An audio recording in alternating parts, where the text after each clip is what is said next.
ماہ ربیع الاول ہے۔ یہ مہینہ مسلمانوں کے لیے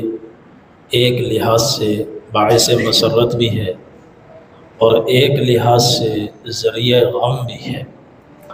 نبی کریم صلی اللہ علیہ وسلم اسی مہینے میں تشریف لائے اور آپ اسی مہینے میں دنیا سے رخصت بھی ہوئے۔ مسلمان ان دونوں پہلوؤں کو کبھی بھی نظر انداز نہیں کر سکتا۔ حضرت انس بن مالک رضی اللہ عنہ فرماتے ہیں، نبی کریم صلی اللہ علیہ وسلم جب مدینہ طیبہ میں تشریف لائے وہ دن بھی ہماری آنکھوں کے سامنے، جب آپ دنیا سے رخصت ہوئے وہ دن بھی ہماری آنکھوں کے سامنے۔ فرماتے ہیں کہ جب آپ صلی اللہ علیہ وسلم مکہ مکرمہ سے ہجرت کے لیے چلے تو آنے والے قافلوں سے اہل مدینہ کو علم ہو گیا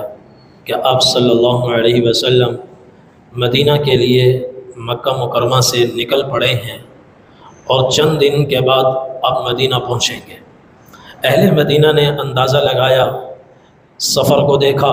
کہ یہ سفر کتنے دنوں میں طے ہو سکتا ہے، تو انہوں نے ایک اندازہ لگا لیا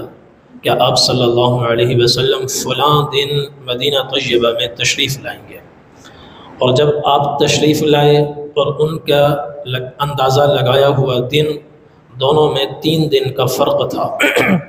وہ 3 دن کا فرق اس لیے کہ آپ صلی اللہ علیہ وسلم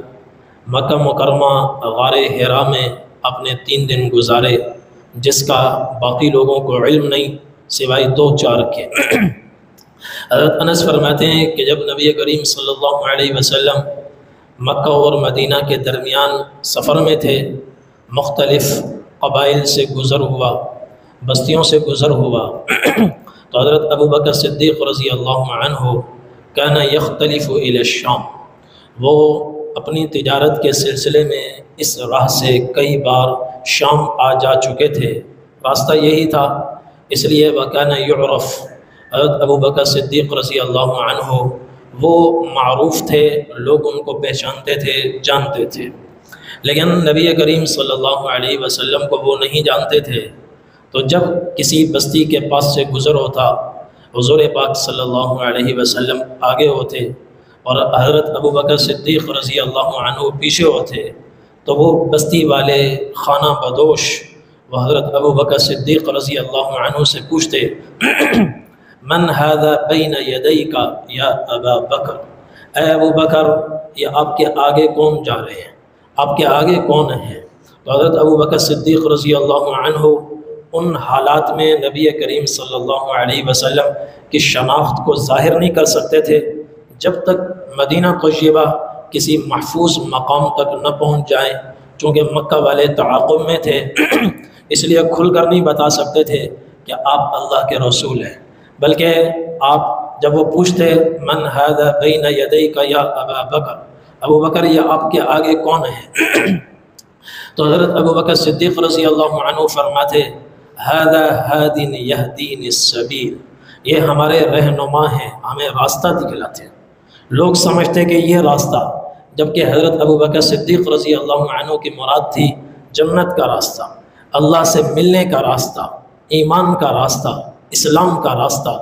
پھر حضرت انس فرماتے ہیں کہ وہ دن جس کا ہم نے اندازہ لگایا تھا کہ اس دن نبی کریم صلی اللہ علیہ وسلم مدینہ طیبہ میں رونق افروز ہوں گے، کنت العب مع الغلمان، اس دن میں خود بھی بچہ تھا، بچوں کے ساتھ کھیل رہا تھا، اور تو اتنے میں ایک آواز آئی کہ ھذا محمد قد جاء، یہ اللہ کے رسول تشریف لا رہے ہیں، آج اللہ کے رسول آئیں گے۔ حضرت انس فرماتے ہیں کہ میں اپنے دوستوں کو چھوڑ کر حرہ کی طرف دوڑا حضور صلی اللہ علیہ وسلم کی زیارت کے لیے، بچوں میں بھی اتنا شوق تھا، دوڑ پڑا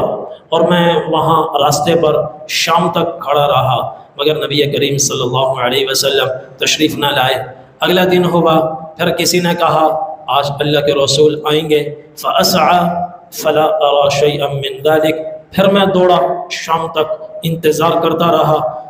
مگر نبی کریم صلی اللہ علیہ وسلم تشریف نہ لائے۔ تیسرے دن نبی کریم صلی اللہ علیہ وسلم مدینہ طیبہ کے قریب پہنچے، حرہ نامی مقام پر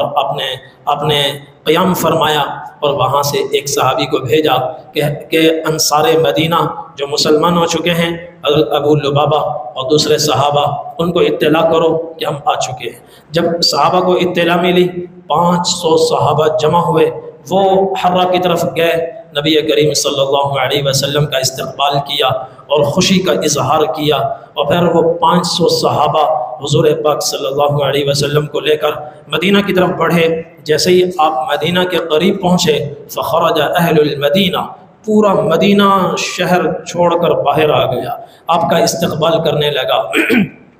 وحتی ان العواتق لفوق البیوت یتراءینہ،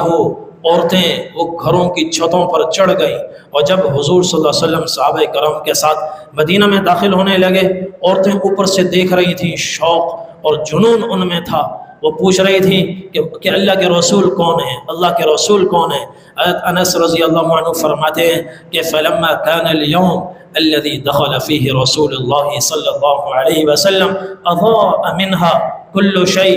وہ دن جب نبی کریم صلی اللہ علیہ وسلم مدینہ طیبہ میں پہلی بار قدم رنجہ فرما ہوئے، پہلی بار آپ مدینہ میں داخل ہوئے، تو مدینہ کا ذرہ ذرہ